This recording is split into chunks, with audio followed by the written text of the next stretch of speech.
এমন সুন্দর জীবন নষ্ট করে দিচ্ছ কেন? এমন হায়াত নষ্ট করে দিচ্ছ কেন? এই পর্যন্ত যে যতগুলো নারী দেখছো সবগুলো দিলে তুমি সামলাইতে পারবা? সারাদিনে যে যত নারী দেখছো সবগুলো দিলে সামলাইতে পারবা? তাইলে এত নারী দিয়ে করবা কি? এত নারী দিয়ে করবা কি বাপ? এত নর্তকী দিয়ে তুমি করবা কি? নর্তকীর কাছে তো কিছু নাই বাবা। মোবাইলেই যে নারী তার ছবি দিয়ে লাইছে, নাটকেই যে নারী তার ছবি দিয়ে ফেলছে, এই বাপ তার কাছে তো আর কিছু নাই। যা ছিল সে তো পয়সার মূল্যে বিক্রি করে দিছে। ওর কাছে তো কিছু নাই। ওর হাসি তো ধোঁকা, ওর দেহ তো ধোঁকা, ওর রূপ যৌবন তো ধোঁকা। বেহায়া নারী, বেপর্দা নারী, সে তো নিজের রূপ আর যৌবন ফেরি করে দিছে। সে তো খোলা মাঠে ছেড়ে দিছে যে বুড়া জোয়ান, আতুর, লুলা, পঙ্গু, প্যারালাইজড, অসল, যায় পারো আমারে দেখো, তুমি দেখলেই আমার পয়সা আই। তাহলে সে তো পয়সার জন্য নিজের শরীর প্রদর্শন করছে, তোমার জন্য না।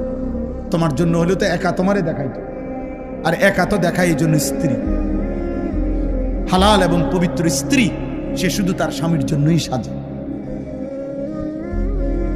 সে শুধু তার স্বামীর জন্যই সাজে। এজন্য নবী বলছে, ওই নারী নেককার নারী, ওই নারী পবিত্রা নারী, ওই নারী সতীসাধ্যী নারী, ওই নারী উত্তম নারী। ইজা নাজারা ইলাইহা সাররাতহু, যার স্বামী যখন তার দিকে তাকায় তো তার সৌন্দর্য দেখে, তার সাজগোজ দেখে, তার হাসি মাখা মুখ দেখে স্বামীর দিল শান্ত হয়ে যায়। নারী বলে তাকে নেককার নারী। আল্লাহর নবী বলছে, মাস্তাফাদাল মুমিন বাদা তাকওয়াল্লাহ খায়রান লাহু আল মারআতুস সালিহা। নবীজি বলছে, আল্লাহর এই পৃথিবীতে তাকওয়ার পরে ঈমান, ইসলাম, নামাজ, রোজা, বন্দিগি, এই ইবাদতের পরে কোন ব্যক্তি দুনিয়ার সর্বশ্রেষ্ঠতার যে অর্জন, সম্পদ, নেয়ামত, দুনিয়াবি যা সে পেল, তার মধ্যে সর্বশ্রেষ্ঠ নেয়ামত আল মারআতুস সালিহা, একজন সতী সাধ্যী পবিত্রা নেককার স্ত্রী। বিশ্বাস করে কেউ যদি একজন নেককার স্ত্রী না পায়, চরিত্রহীন স্ত্রী মিলে যায় কারো, সে শেষ।